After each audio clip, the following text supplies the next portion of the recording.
अस्सलामुअलैकुम, मैं चांद वेलकम करता हूं इलेक्ट्रिकल फंक्शंस यूट्यूब चैनल में। फ्रेंड्स, यहां पर आपके सामने ओरिएंट का 4 टन का आउटडोर यूनिट मौजूद है, जिसमें फॉल्ट ये आ रहा है कि आउटडोर यूनिट वर्क नहीं कर रहा। आउटडोर यूनिट में पीसीबी भी मौजूद है। हम कैसे इसको सॉल्व करेंगे कि इसमें आउटडोर यूनिट क्यों नहीं वर्क कर रहा, हम कैसे इसको टेस्ट करेंगे, कैसे हम ट्रेस फॉल्व करेंगे और फिर उसको हम कैसे सॉल्व करेंगे। इस वीडियो में आपको ये सभी जानने को सीखने को मिलेगा। वीडियो अगर आपको पसंद आ जाए तो वीडियो को लाइक भी कर देना। अगर आप हमारे इलेक्ट्रिकल फंक्शंस यूट्यूब चैनल पर न्यू हैं तो इस चैनल को इस वीडियो के नीचे लाल वाले बटन पर क्लिक करके सब्सक्राइब कर लेना और साथ घंटी के बटन पर प्रेस करके ऑल के नोटिफिकेशन पर भी क्लिक कर लेना।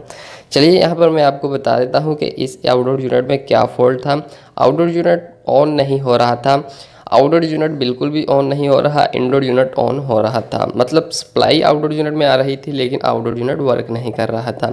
मैंने इसमें कैसे स्टेप बाय स्टेप टेस्ट किया, इसमें फ्यूज़ चेक किया, वो बिल्कुल सही, ट्रांसफार्मर भी बिल्कुल सही। अब यहाँ पर 3 सेंसर इसमें मौजूद होते हैं, डिस्चार्ज, सक्शन सेंसर और एम्बिएंट टेम्परेचर सेंसर। मैंने तीनों को अलग अलग से चेक किया तो एम्बिएंट टेम्परेचर पर आकर हमारा फॉल्ट सॉल्व हो गया, आउटडोर यूनिट चलने लग पड़ा। अभी आप देख सकते हैं ये एम्बिएंट टेम्परेचर सेंसर है जो आउटडोर यूनिट के बैक साइड पर लगा हुआ होता है। मैंने क्या किया, इसका जो जैक है वो रिमूव किया। यहाँ पर आप देखेंगे कि इसका जैक जो है मैंने ये हाथ में पकड़ा हुआ है और ऊपर की तरफ जो है इस पर मैंने रेजिस्टेंस लगा दी है। अगर आपके पास 10 के रेजिस्टेंस मौजूद हो तो आप किसी भी एसी का फॉल्ट सॉल्व कर सकते हैं। यहाँ पर आप देखेंगे कि उस सेंसर की एक एक साइड पर जो किट में लगी हुई है, जो वायर किट में लगी हुई है, सेंसर को हम अलग कर देंगे, डिस्कनेक्ट कर देंगे और जो जैक जिस जैक के साथ लगा हुआ है उसके साथ जो है हम सेंसर की जगह अब यहाँ पर रेजिस्टेंस लगा देंगे एक एक वायर पर। इसमें प्लस माइनस नहीं होता, आप लेफ़्ट राइट जिधर मर्जी लगा सकते हैं कोई भी इसकी वायर। तो इस तरह से किया तो हमारा आउटडोर यूनिट चलने लग पड़ा।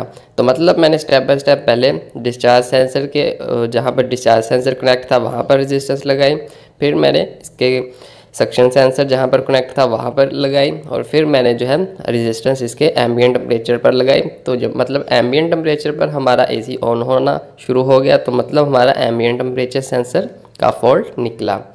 आई होप आपको वीडियो पसंद आई होगी। इस तरह से आप स्टेप बाय स्टेप रेजिस्टेंस का इस्तेमाल करके अपने बड़े छोटे सभी एसी में से फॉल्ट को ट्रेस कर सकते हैं।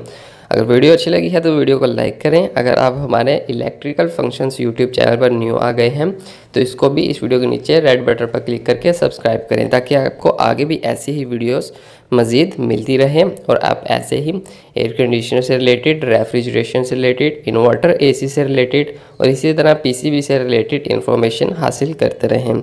इससे आपको बहुत फ़ायदा होता रहेगा। तो मैं मिलता हूँ आपसे अगली वीडियो में। अल्लाह हाफिज़।